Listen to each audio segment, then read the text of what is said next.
নমস্কাৰ সকলোকে স্বাগতম জনাইছোঁ মোৰ ইউটিউব চেনেললৈকে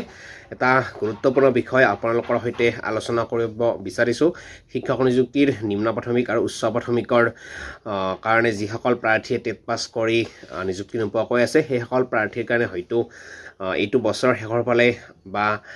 নতুন বছৰৰ 26ৰ প্ৰাৰম্ভিক মাহতে ভাল খবৰ অহাৰ এটা আমি সম্ভাৱনা দেখিবলৈ পাইছোঁ যিসকল প্ৰাৰ্থীয়ে টেট পাছ কৰি নিযুক্তি নোপোৱাকৈ আছে সেইসকল প্ৰাৰ্থীৰ কাৰণে কিন্তু এটা সুবৰ্ণ সুযোগ নিম্ন প্ৰাথমিকতে হওক বা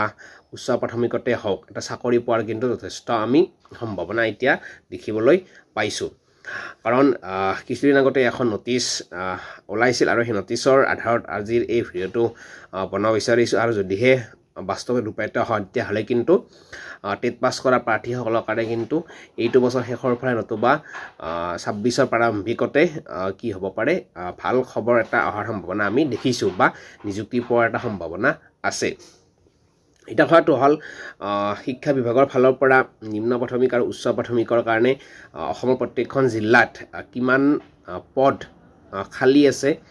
সেইটো জনাৰ কাৰণে অৰ্থাৎ এইটো বছৰৰ শেষৰলৈকে কিমান পদ খালী হ'ব বা কিমান পদ খালী আছে কেনেকুৱা ধৰণৰ সমস্যা আছে কিমান পদৰ প্ৰয়োজন হৈ আছে প্ৰতিখন স্কুলত ছাত্ৰ ছাত্ৰী অনুপাতে বা এনেকৈ ধৰণে বিভিন্ন ইনফৰমেশ্যন জনাৰ কাৰণে শিক্ষা বিভাগৰ ফালৰ পৰা অসমৰ প্ৰত্যেকখন জিলা শিক্ষা অফিচলৈকে কি কৰা হৈছে নটিচ প্ৰেৰণ কৰা হৈছে অৰ্থাৎ DEO অফিচলৈকে নটিচ পঠোৱা হৈছে আৰু সেই নটিচখনৰ আধাৰত 31/12/2025লৈকে কিমান সংখ্যক পদ খালী হ'ব বা কিমান সংখ্যক পদৰ প্ৰয়োজন হ'ব এনেকৈ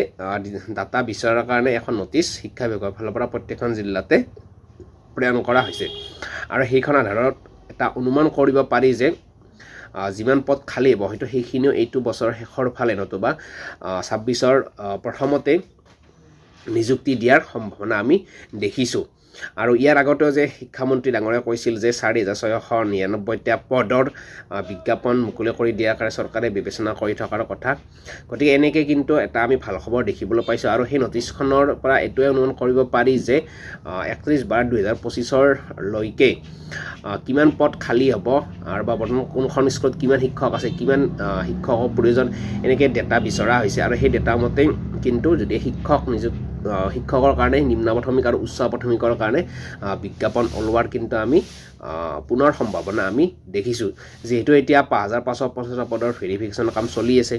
সমান্তৰালকৈ 4,500ৰ আবেদন প্ৰক্ৰিয়া চলি আছে গতিকে এইখিনি শেষ হোৱাৰ পিছতে হয়তো আকৌ কি হ'ব পাৰে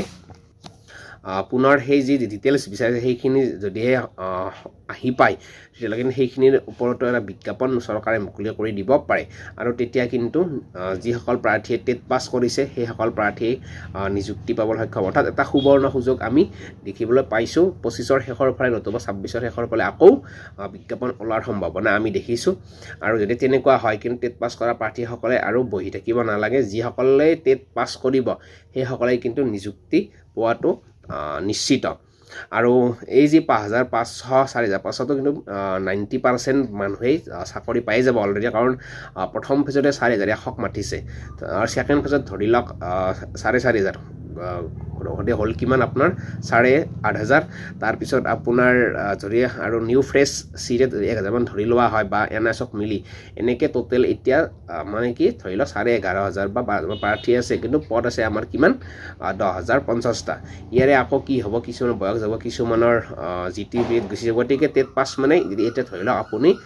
চাকৰি এটা প্ৰায় পোৱাৰ এটা যোগ্য আপুনি আগতে তেনেকুৱা নাছিল যে টেটৰ সংখ্যাটো বহুত বেছি আছিল পাছ কৰা প্ৰাৰ্থী কিন্তু পদৰ সংখ্যা কম আছিল এতিয়া পদ অনুযায়ী প্ৰাৰ্থীৰ সংখ্যা আছে গতিকে বেছি কম বেছি নাই হয়তো প্ৰায় ইকুৱেলে আছে গতিকে এইখিনি পালোঁ আৰু আমি যি নটিচখন পালোঁ সেই নটিচৰ আধাৰত কিমান পদ ওলায় সেইখিনি যদি নিযুক্তি দিয়ে তেতিয়াহ'লে কিন্তু টেট পাছ কৰা সকলোৱে চাকৰি পাব